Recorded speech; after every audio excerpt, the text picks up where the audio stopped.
Okay, so in the last two lectures I talked about boundary conditions, and in particular I talked about, let's say, the theory behind them. What are Neumann boundary conditions? What are Dirichlet boundary conditions? How do we categorize them as strong and weak? And then in the last lecture I showed you how we use Neumann boundary conditions and how they're implemented in practice. And I started with Neumann boundary conditions because I said that they're simpler than Dirichlet boundary conditions, and that's true indeed. So I will have two more lectures, this one and the next, with exciting stuff about Dirichlet boundary conditions, namely how we actually implement them. And it turns out to be a surprisingly, let's say, complicated machinery. When we do the theory, basically all we always say is, find u in h10 so that grad u grad v equals f times v, for example. And we hide everything into the space h10, where we say that we have zero boundary conditions. Now the question is, how do you actually do this in practice? What's the machinery? What are the algorithms with which we implement Dirichlet boundary conditions? And that turns out to be, like I said, surprisingly complicated. So when I told this to my colleague Jean-Luc Gamond here, one of my heroes here at Texas A&M, he mentioned a quote that he heard a while back that is attributed to John von Neumann, I think, that says that PDEs are made by God and boundary conditions are made by the devil. And I think that actually characterizes this pretty well, that a lot of the, let's say, mathematical challenge is associated with Dirichlet boundary conditions. A lot of the algorithmic challenges associated with Dirichlet boundary conditions. So when you remember how we did in the last lecture, how we implemented Neumann boundary conditions, it turned out to be actually quite simple, right? You just had to add an extra term to the right-hand side, or if you have a Robin-type boundary condition, you also get an extra term on the left in the matrix. But it wasn't that big a deal. Now, with Dirichlet boundary conditions, let's say from the perspective of a user of a finite element code, it turns out to be not that big a deal either. There are functions in deal.II that basically do everything for you, where you just have to say, here's a function that is, I give you an x and you give me the value of the solution at the boundary. And then there's a function that interpolates that somehow, and then there's another function that makes sure that that ends up in a linear system. But what I would like to talk about in this lecture is what's behind these functions. What is the algorithmic basis with which we make sure that the boundary conditions that we have actually end up in the linear system? And like I said, there's a little bit of, let's say, algorithmic trickery behind that to make this work in a way that's, let's say, practicable. So this is the lecture that I would like to talk about today. This is 21.6 about Dirichlet boundary conditions, or let's say, actually, maybe the title is wrong. It should really be strong boundary conditions, so things that we have to apply to the function space.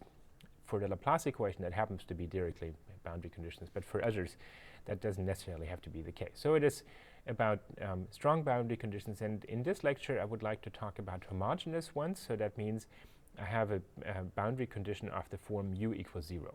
And then in the next lecture, in part 3b, I'm going to talk about the case where these boundary conditions are non-zero.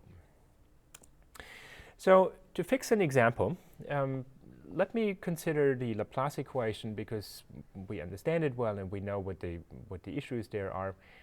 But basically, everything that I'm going to tell you in this lecture is just algebraic. So if you know how to do this for the Laplace equation, you know immediately how to apply Dirichlet boundary or strong boundary conditions for other equations as well.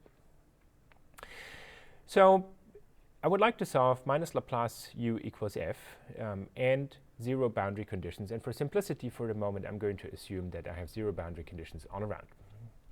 And in this and the next lecture, I'm going to use an example of a mesh that looks like this. So you will see the same graph on many, many slides. And I've already enumerated degrees of freedom here from 0 to 9. So there's a total of 10 degrees of freedom.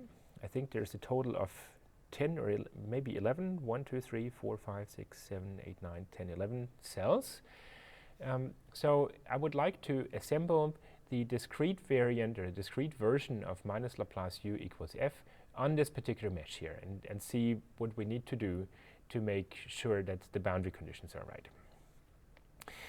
So if I enumerate degrees of freedom like this, then I have a total of 10 degrees of freedom, of which, in fact, only 3 are actually free. right? So we call them degrees of freedom, but out of these 10, 7 are on the boundary, and we know that their values need to be 0. So in some sense, they're not really degrees of freedom. They're constrained. So the question is, what do you do with this? And there are basically 3 approaches that I'm going to talk about, and I'm going to also say a little bit about, let's say, which ones work in practice, or which ones are used in practice, and which ones are not. So the 3 approaches are, first, we could say, well, I have 10 degrees of freedom in total, but only 3 of those are really free. So maybe I should just build a 3x3 matrix and simply not consider the degrees of freedom or the nodes on the boundary at all.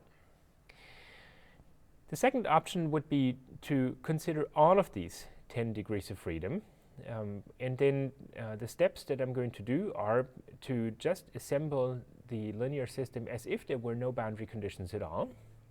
So I do this on the local cells. I copy the local contributions into the global matrix, and then I'm going to manipulate the global linear system. So I'm going to get some ax equals b or au equals f, and I will have to manipulate it in some way so that the boundary values, or that the 7 constraint degrees of freedom have the correct values.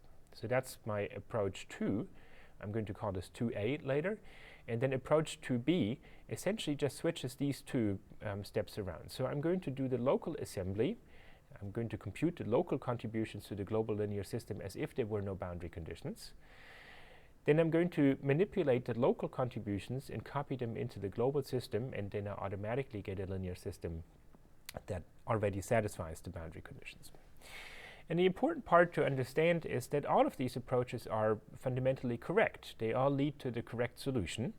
The question is simply, well, which ones of these are, from an algorithmic viewpoint, more amenable to the problem? So many of the decisions that we do in the finite element method are not that one approach is right and the other is wrong, but it's more, well, both of these are correct, but which one is easier to implement or better fits into the algorithmic framework of the finite element method? And so one of the things that you will see in the following is that the first of these 3 approaches has some advantages, but doesn't really fit into the way we program finite element codes. And so we resort to the other 2.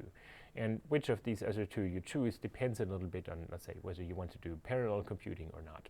So I'm going to talk about the trade-offs there. Okay, so let's look at approach 1.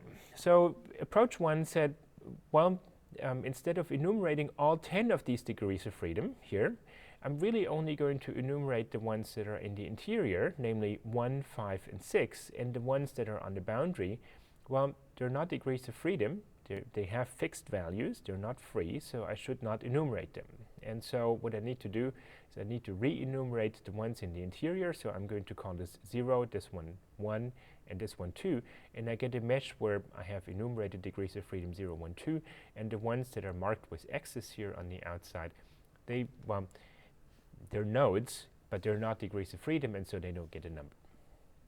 So what I can do then, when I have this, is that I can assemble this 3x3 linear system as I always do, right? So I get a matrix aij times the solution vector uj equals fi. This has to hold true for I equals 0 to 2, so for the 3 real degrees, for free degrees of freedom. And in particular, my vector uj is a vector of length 3, as is the vector fi. And then the matrix entries, aij, well, I get them through a sum from k equals 0 to 11 or 10 or however many cells I have here. So this is a loop over all of the cells where I compute local contributions, gradient phi I, gradient phi j, integrating over the cell k. Okay? So I have to integrate over all of the cells, but the degrees of freedom that I have to consider are really only the interior ones. Now, let's look at the trade-offs if I choose this particular algorithm. one of the trade-offs clearly is that the degrees of freedom that I want to solve for, so the linear system that I get, really involves only the 3 degrees of freedom. And this is a subset of all, and in particular here, it's a fairly small subset, right? I get only 3 real degrees of freedom out of 10, so I get a 3 by 3 matrix that I have to invert instead of a 10 by 10 matrix. Now that sounds like a lot, but it turns out that if you look at this, let's say in the limit of big problems, it actually isn't much of an advantage. So if you look at a 4 by 4, let's say a 2 by 2 mesh, for example, you have 1 real degree of freedom out of a total of 9. But if you refine this once, then you already have 1, 2, 3, 4, 5, 6, 7, 8, 9 out of a total of 25, so it's almost 1/2. And if you keep refining, well, you get the idea, right? If I have an m by m mesh, then I have m squared total degrees of freedom and m minus 2 times m minus 2 interior vertices. So the number of interior vertices grows quadratically with m, but the number on the boundary only grows linearly with m. It's 4m. So asymptotically, the number of degrees of freedom that are on the boundary is vanishingly small. And so from a practical perspective, whether I solve a linear system that only contains the interior degrees of freedom or all of them, it doesn't actually make a difference, right? So let's say if you have 100 by 100 vertices, you have 10,000 vertices in total, but you have 98 times 98 interior degrees of freedom. That's basically all 10,000 for all practical purposes. So the fact that the linear system becomes smaller turns out to be actually not that big a deal. The disadvantages of this approach, however, are something that's, let's say, from a programming viewpoint, much more severe. Namely, if you think about what makes the finite element method so successful, one of the things that always comes to mind is that the finite element method is at its best or its simplest if you can do the very same thing on every cell. So if you enumerate degrees of freedom, you would like to just loop over all of the cells and do basically the same thing on every cell. So you would like to enumerate all of the degrees of freedom. When you assemble, you want to create on every cell here, for example, a 3 by 3 matrix. Well, you get a 3 by 3 matrix here, but on this cell you actually get only a 1 by 1 matrix because really only one of these nodes is a degree of freedom. So if you did approach 1, you would have to ask during enumeration of degree of freedom which ones of these sit on the boundary. When you assemble, you would have to ask, well, which ones of these are at the boundary, and that determines how big your local contribution is. When you compute this, when you evaluate the solution at individual points, for example, because you later want to compute something like, let's say, an average or a heat flux or, I don't know, a mean velocity or something like this, you need to evaluate the solution at individual points. Well, if you want to evaluate the solution at this point here, it is determined by only one shape function, whereas here it would be determined by 3 shape functions. So again, you would have to ask, which kind of cell do I sit on? So there would be a million different places in a typical finite element code where you actually have to ask, is it a cell that sits on the boundary or not? And if it sits on the boundary, how many of its nodes are on the boundary? And so on and so forth. So it just becomes really awkward to program this. I can make this even more complicated.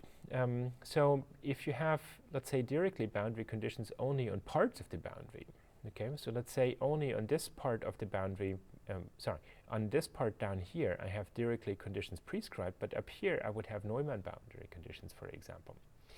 So in a case like this, when I enumerate or when I assemble on this cell, it's not enough to know that this cell would be at the boundary, but I also need to know what kind of boundary it is. And that's a really awkward condition now, because suddenly an algorithm that that sits in the library that only deals with enumerating degrees of freedom doesn't just have to know whether the cell sits at the boundary, which is something that it can ask, but it has to ask essentially the user code, what kind of boundary is it? And so it makes it very difficult to write library functions, because suddenly you have to call back into the user code to figure something out that the library cannot know of its own.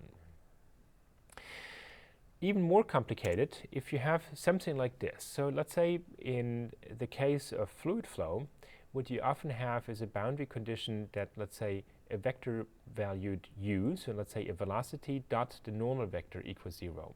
So that means that the normal component of the flow is 0, or in other words, that flow can only be tangential to the boundary. So in 2D, you can rewrite this as ux times nx plus uy equals ny equals 0, or if you want to, you can rewrite it in this particular form here. So what that means is that out of these two degrees of freedom here, one of them is actually constrained as a multiple of the other. Okay, so I mean, I have to enforce this sort of condition. That means I can express ux in terms of uy. That means I should not enumerate ux, or maybe I want to express uy in terms of ux, in which case I should not enumerate uy, because it's not a degree of freedom. It's not free, right? It's constrained. So I have to decide which one I want to enumerate. So I've enumerated all of them here. At every node I have given a number to the x and to the y component of the flow. And I would have to figure out, well, which ones of these is the degree of freedom and which is the one that is constrained in terms of the other. And you can think about this, that, let's say, the one that you want to choose here is the one with the bigger coefficient in front. And I've done this over here to the right. So sometimes you want to enumerate the second one, like over here. Sometimes you want to enumerate the first one, like over here. And again, the issue is that, let's say, the generic part of a finite element code, something that, for example, we would have in a deal.II library, cannot know what kind of boundary condition you want to pose there. It needs to ask user codes. And so, again, you introduce a place where a function that, let's say, if you enumerated all degrees of freedom, would be able to do its work by its own, it now has to ask a user, and you have to have ifs in the code, and so on and so forth. So it just becomes really awkward to do this. So that's why we don't use that approach, and I'm going to introduce to you now the methods that we do use instead. And basically what we do is we enumerate all degrees of freedom, whether they're on a boundary or not. And so it is true that some of the degrees of freedom to which we have given numbers here, let's say 2, 3, and 4, they're not real degrees of freedom. They're constrained, but we enumerate them anyway, because that means that we can do basically every operation in our code in a way that does not need to worry about boundary conditions. So when you enumerate all of them, then you can do the following steps. So you compute local contributions to your linear system, so local matrices AK and right-hand sides FK, as if there were no boundary conditions at all. So you just pretend that all I have on that cell is the PDE. And when I have the PDE, I know what the weak form is. When I have the weak form, I know how to compute my local contribution. So I contribute them as if there were no boundary conditions at all. I'm going to assemble them into the one big linear system. So I'm going to copy the local contributions into the global matrix, or add them to the global matrix. And then I have to manipulate the global linear system in such a way that the boundary nodes 0, 2, 3, 4, 7, 8, and 9 actually get their correct values. So that I want to manipulate the linear system in such a way that I automatically get the correct boundary values. So the way I do this, and you will see in a second why, is that I just have to zero out the rows and columns that correspond to the constrained degrees of freedom. So I replace the rows and the columns by zeros, and then I will have to do something with 0 rows, because the 0 row in my linear system leads to an underdetermined system. So I will modify it in such a way that the linear system remains solvable. So let me give you an example. So let's say I have looped over all of my 10 or 11 or 12 or however many cells it is here, and I have built the local contributions and copied them into the global matrix. as if there was no boundary conditions. Where, in other words, in this particular case, is if I had only homogeneous Neumann boundary conditions, right? If you have 0 Neumann boundary conditions, then the term from the Neumann boundary conditions on the right-hand side happens to be 0. So that's the linear system that I built. And in this case, I get a 10 by 10 matrix from A00 to A99. Okay, so A times U equals F. And what I'm going to do is I'm going to, I should also say this, in reality, this matrix is going to be sparse. I didn't bother making it sparse here. So some of these entries we know are going to be 0. For example, the entry 0, 5 is going to be 0 because there's no cell where 0 and 5 couple. Okay, so we know up front this one is going to be 0. So I have this matrix, and now what I need to do is I need to zero out the rows and the columns of this linear system that correspond to boundary nodes. Okay, so everything that is stricken by the red lines is going to be 0. Okay, so I get this linear system here, and what you see is that there remains a 3 by 3 subblock that contains the 3 by 3 matrix for all of the 3 degrees of freedom, of which there are exactly 3. So it's not just the contribution from this cell, it's actually contributions from all of the cells that involve phi 1, phi 5, or phi 6, where the phi i's are the shape functions. Okay? So this matrix is, of course, rank deficient. In the best case, it certainly has rank 3, but for example, there's a complete column that consists of zeros and a complete row that consists of zeros, and so you will not be able to solve this linear system. So what I need to do is I need to fix this underdetermination by putting, for example, a 1 on the diagonal. Okay, so for all of the 0 rows and columns, I'm going to put a 1 here on the diagonal. And then I can look at the resulting linear system, and I can realize that that is exactly what I needed. So for example, if you look at the first row, it says 1 times U0 equals 0. Okay, so in other words, I automatically get that U0 equals 0 as a solution of this linear system. Okay, and the same is true for 1 times U2 equals 0, and so on and so forth. So for all of the degrees of freedom that sit on the boundary, I automatically get the correct solution. Okay, and for all of the other ones, of course, I can extract this local this 3 by 3 block here, and I get a 3 by 3 matrix times U1, U5, and U6 equals F1, F5, F6. These are the 3 equations that determine U1, U5, and U6. Okay, so out of this big linear system that I have up here, I can decouple this into trivial equations like 1 times U0 equals 0 and the 3 by 3 matrix that actually determines the solution of my problem. So the whole purpose of this algorithm was that I end up with a linear system that determines both the interior nodes correctly and automatically imposes the correct boundary conditions on all of the boundary nodes, right? Like I said, in reality, the subblock that's here, a 3 by 3 matrix that corresponds to the interior degrees of freedom, is in fact almost all of the matrix. So if you refine this mesh a number of times, the number of ones on the diagonal that determine boundary values is asymptotically negligible compared to the remainder of the linear system. Okay, so let's look at what I get. So I get a linear system that has the desired solution for both the boundary nodes and the interior nodes. It is invertible. Okay, it has a few more zeros than if I had started with the 3 by 3 matrix in approach 1, but at the same time I can do the same thing now on every cell during enumeration, during assembly, and so on and so forth. If the original matrix is symmetric, then the one that I have constructed just now is symmetric as well, and the same is true if the original matrix is symmetric and positive definite, then the matrix that I have constructed just now is also symmetric and positive definite. So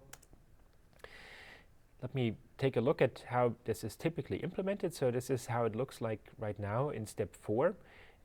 This is something that we may change to the approach that I'm going to tell you later, but let's say at the moment, while I tell you this in March of 2015.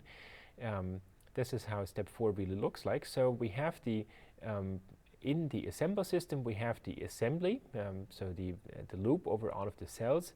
We compute the local contributions. We add the local contributions to the global system. Okay, and then there are essentially just these 6 lines here. Namely, we create a map from the index of the boundary degrees of freedom to their corresponding values, which will here all be zeros. And I call a function vector tools interpolate boundary values that takes a 0 function, so a function that for every x returns 0. And what this function does is it creates this map. So it will create a list of pairs of the index of the degree of freedom and the corresponding value that we want, which is a 0 here. And then there's this function called matrix tool apply boundary values that does the zeroing out of rows and columns, putting the ones on the diagonal, and so on and so forth. So that's really all there is. This is the only place, these 6 lines is the only place where you have to worry about boundary values. You don't have to worry about it in distribute DUFs. You don't have to worry about it in the assembly. You don't have to worry about it in evaluating the solution, in creating output, and so on and so forth. Everything remains the same. That's the only place where we have to worry about boundary values. So you see the beauty of this approach, right? That we can isolate the treatment of boundary values into just one place in our code. That makes it really easy to deal with. So to sum up this approach 2A, the advantages clearly are that we can do the same thing on every cell. We can relegate handling of boundary conditions to just one part of the code. In particular, it doesn't influence assembly and other things. And because the resulting matrix has the same structural properties as the original one, or the reduced 3x3 one, we can use the same solver. So if the reduced 3x3 matrix is symmetric and positive definite, then so is the one that we just created, and as a consequence, we can, for example, use the conjugate gradient method. On the downside, we clearly have to do, we create a linear system that has a few more rows and columns, and like I said, that is asymptotically not of a concern. One of the things that is more awkward to deal with is that you first create a linear system and then you have to modify it. And that seems like not that big a deal, but it turns out that that is actually really complicated when you work in parallel. Because in parallel, every processor is going to store a certain set of rows. And when you only store a certain set of rows, and you want, so zeroing out a row is not a problem, but zeroing out a column is a problem, because you will not be able to access the elements of a column that are stored on another processor. So this approach works just fine on a single processor, but you get into trouble when you want to work in parallel, because then you can't just access the matrix and the right-hand side anymore. So this is sort of the motivation to look at a different approach. This is approach 2B.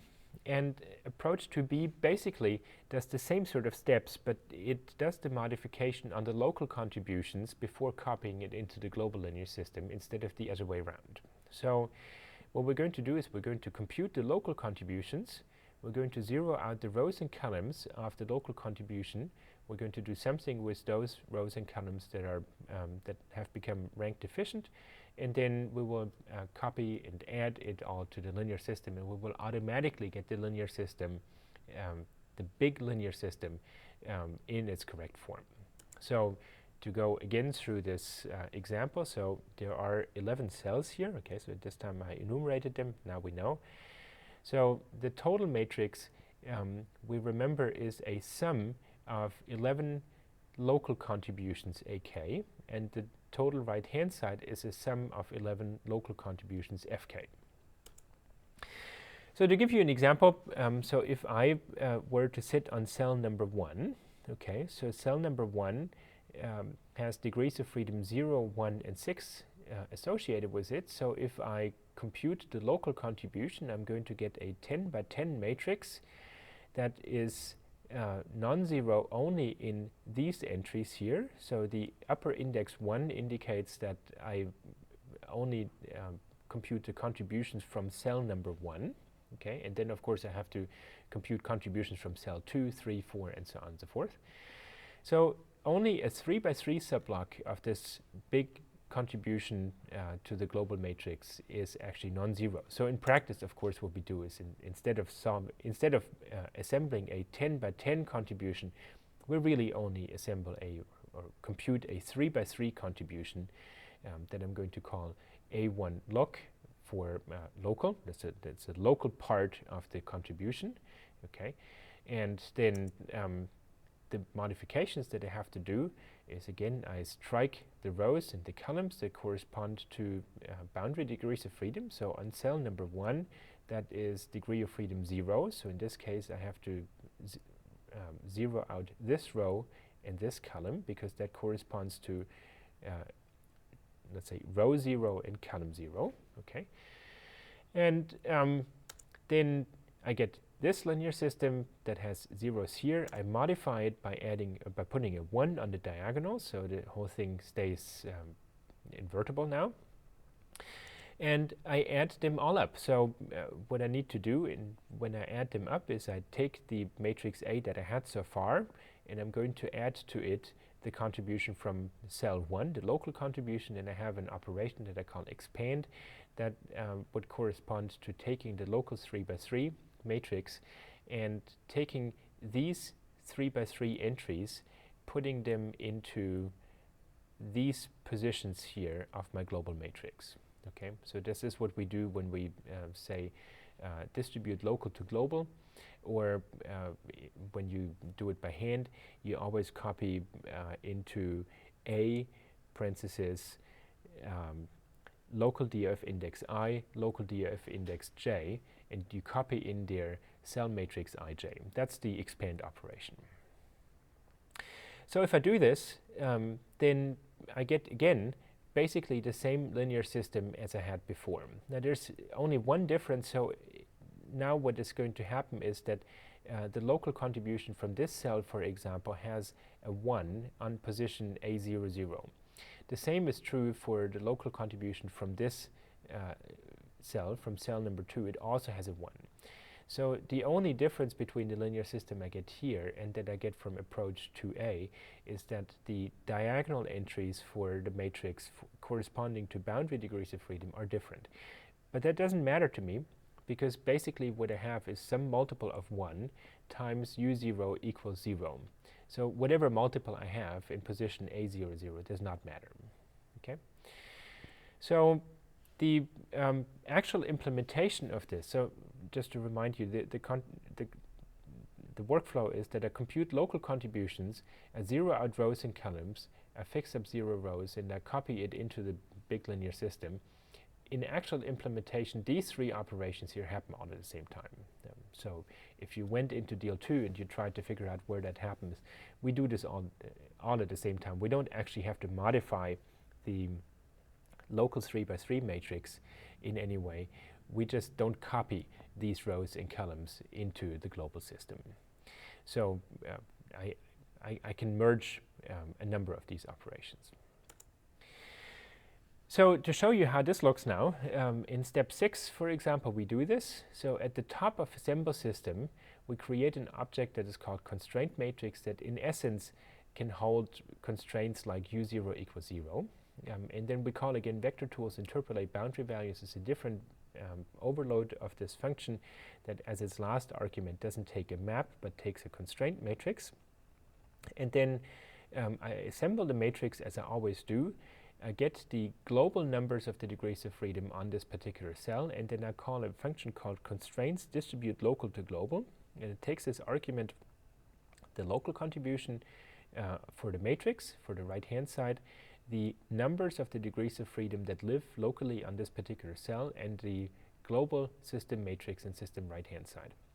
And this distribute local to global, that is the function that does these 3 operations: zero out rows, fix up 0 rows, assemble into one big linear system, and it does it all at once. So again, I have managed to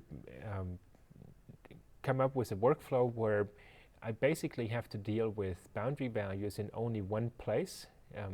Well, let's say 1.5 places, I have to get the boundary values at the top of the assembler function, and then I have to call this particular function here to use them when I copy local contributions into the global matrix. So again, I don't have to worry about it when I actually do the assembly of the bilinear form, or distribute degrees of freedom, or evaluate the solution, or create output.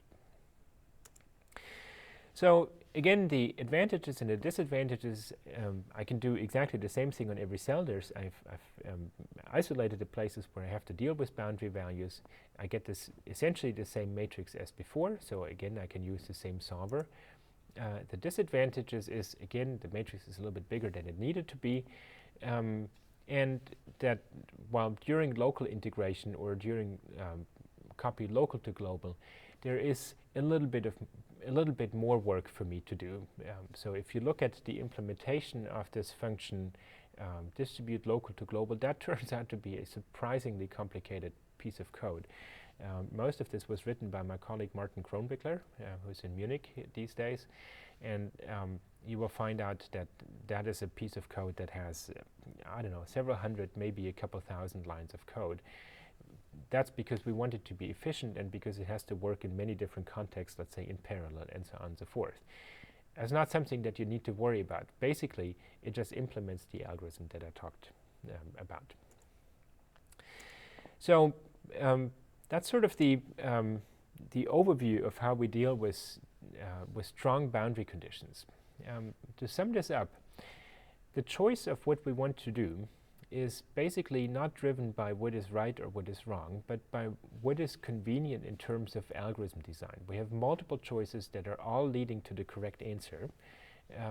The approach that we want to choose is something that makes it easy to write finite element codes. In particular, we would like to have as few pieces as possible that are affected by what kind of boundary conditions we actually have. In practice, we like to use approach 2B a lot better, because it is much simpler to deal with small, dense, and local contributions than it is to first assemble a big linear system and then to mess around with it. Working on sparse matrices is always a little bit awkward, because let's say when you want to zero out a column, it's not quite clear which rows actually have an entry in that column, and so on and so forth. So it turns out to be a lot easier to actually deal with approach 2B than to deal with approach 2A. That's our preferred choice these days. So the consequence of these sort of considerations for our algorithms are that we want to enumerate all degrees of freedom, regardless of whether they're on the boundary or not, regardless of whether this is a simple strong, or a Neumann, or a Robin, or a partial boundary condition, like in the case u.n equals 0. And then we integrate locally just the PDE. We don't care about boundary conditions. And then we deal with the boundary values during assembly, so during the copy local to global stage, or after that. That's the way we deal with Dirichlet boundary conditions. So I want to add one final thing, because there are always people who now need to go to the actual code and check whether what I've told you is actually correct. It turns out that if you put ones on the diagonal, that is not a particularly good choice. If you put ones on the diagonal, and these matrix entries AII here, so of the remaining part of the matrix, happen to be very small or very large. So think about, you want to solve problems in cosmology, where your length scales are, billions of light years. Or if you want to solve problems in quantum mechanics, where your length scales are nanometers, you will end up with matrix entries that are either very large or very small. Now, you remember that the efficiency with which you can solve linear systems is often determined by the condition number. And the condition number is given by the largest divided by the smallest eigenvalue. If I go from a length scale of, let's say, a few meters to a few kilometers, then I'm going to multiply every matrix entry by a fixed factor. So the largest eigenvalue becomes larger by the same factor, and the smallest one becomes as well. So the condition number stays the same. But if I have, let's say, very large values here, and then the ones here, then that means that the eigenvalues that correspond to the 3 by 3 block, they do become large or small depending on the scale, whereas the eigenvalues that correspond to these rows here, they do not become large or small. So I end up with a matrix where I have unbalanced eigenvalues. I have a set of eigenvalues that correspond to the 3 by 3 block that are all fine, and then I have a set of eigenvalues that correspond to the ones in the diagonal that remain the same. So in practice, what we do, instead of putting a 1 on the diagonal, we put values on the diagonal that are similar to the other entries. So think about something like the average value of the magnitude of the other diagonal entries. That guarantees that I end up with a matrix that is well conditioned. And you remember that whatever I put on the diagonal, as long as it's non-zero, actually doesn't matter, right? So if I have 1 times u0 equals 0, well, that implies u0 equals 0. But that would be the same if I have 10,000 times u0 equals 0. So the solution is the same, but the condition number of the matrix turns out to be better. And so that is what we really implement.